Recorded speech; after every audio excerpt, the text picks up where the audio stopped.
What's up, world? Welcome back to Charge the Game podcast. I'll be your host here, Chuck, and in this moment, we're going to discuss how Paul the Truth Pierce literally is setting the record on so many of these shows, man. He's telling the truth and he's exposing LeBron James, keeping it real, uplifting other players, right, that rightfully deserve to be discussed and talked about. And with this whole Darvin Ham situation, man, we see that a lot of the media does not have the courage and the guts to say and speak the obvious on LeBron James, what Paul Pierce does.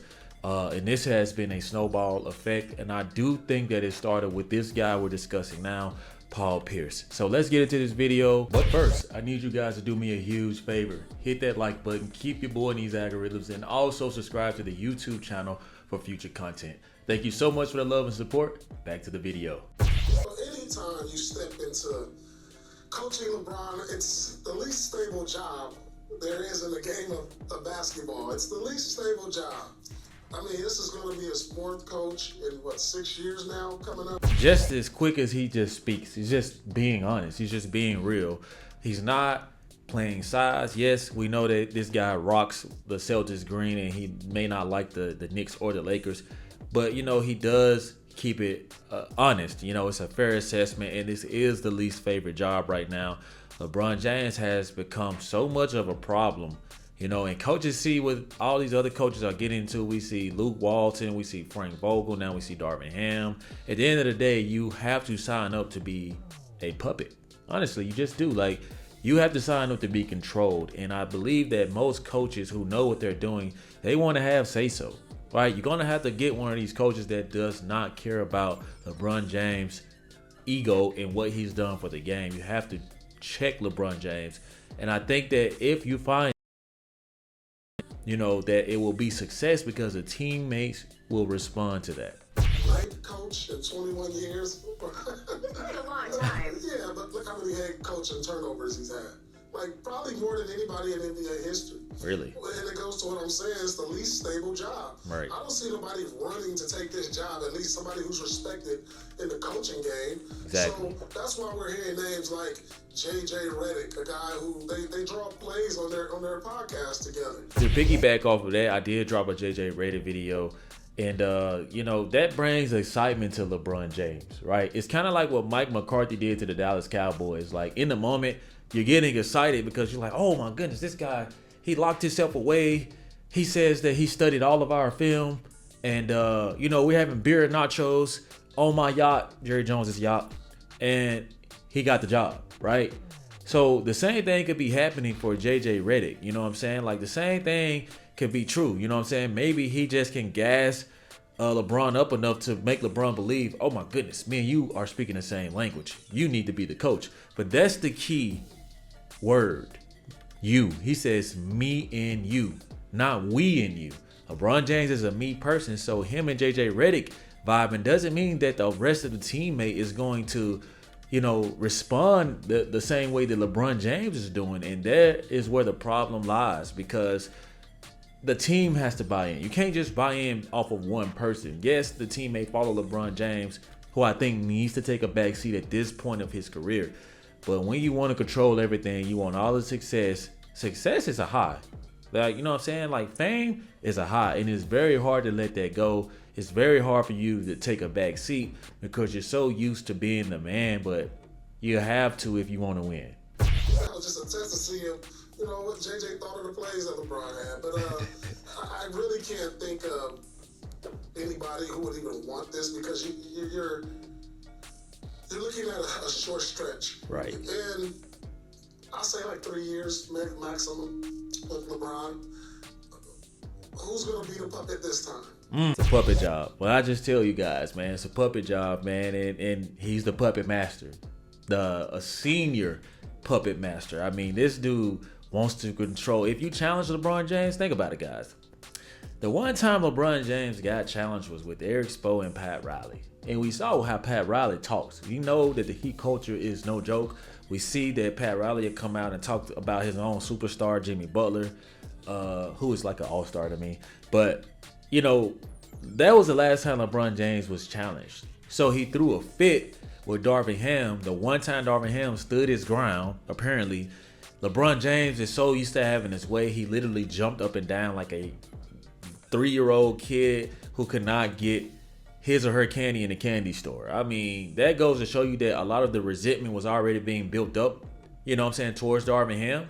So LeBron James took that moment because he was so frustrated. He got everything on the line, his legacy getting swept, and he just showed his true colors. And if I'm a coach looking at that, right?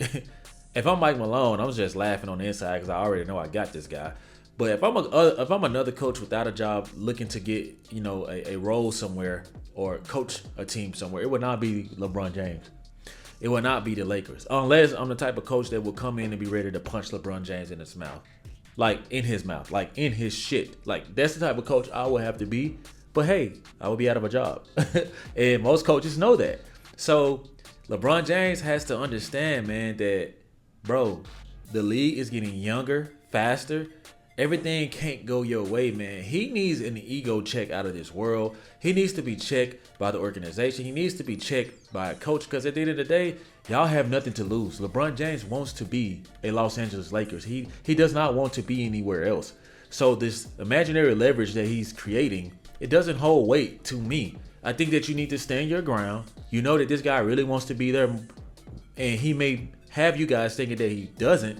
But until I see it, I will not believe it. I think that LeBron James indeed wants to be a Los Angeles Laker. And this is the moment, this is the time for the Lakers to stand their ground. You know, I know that Bronny James is on the table. What the hell is that? Bronny James on the table. That doesn't make sense.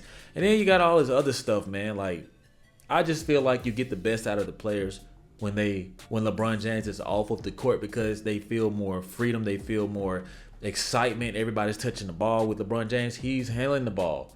And at the end of the day, LeBron James picks and signs off on who is on his team and who's off this team. Because like when LeBron is not happy with you, you're out of there. Out. If you're not doing what he says, you're out of there. Peace. If you're not floating to the beat of his drums, you're gone. So LeBron had 100%.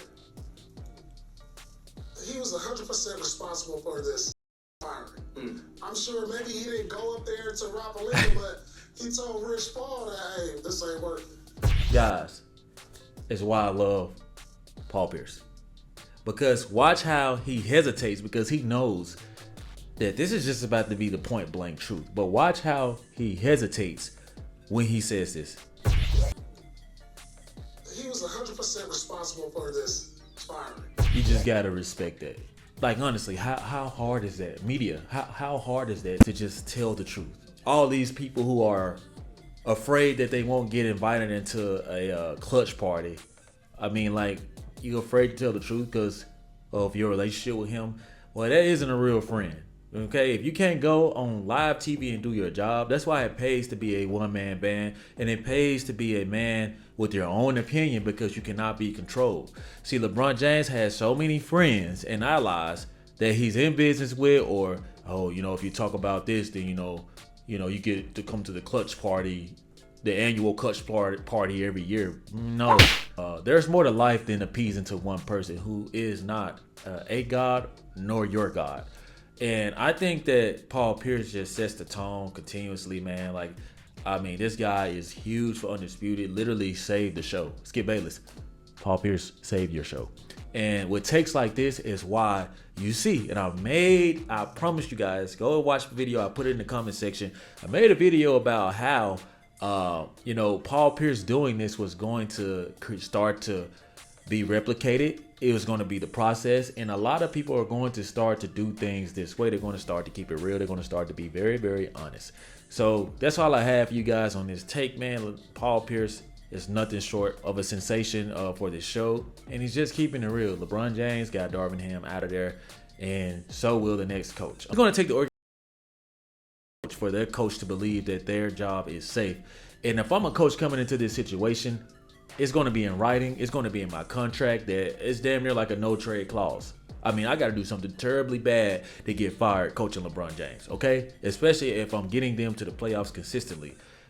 So that's all I have for you guys, man. You guys, Laker Nation, weigh in with your thoughts, comments, and concerns. If you found any value to this video, I ask that you like, share, keep your boy in these algorithms, and subscribe to the YouTube channel for future content.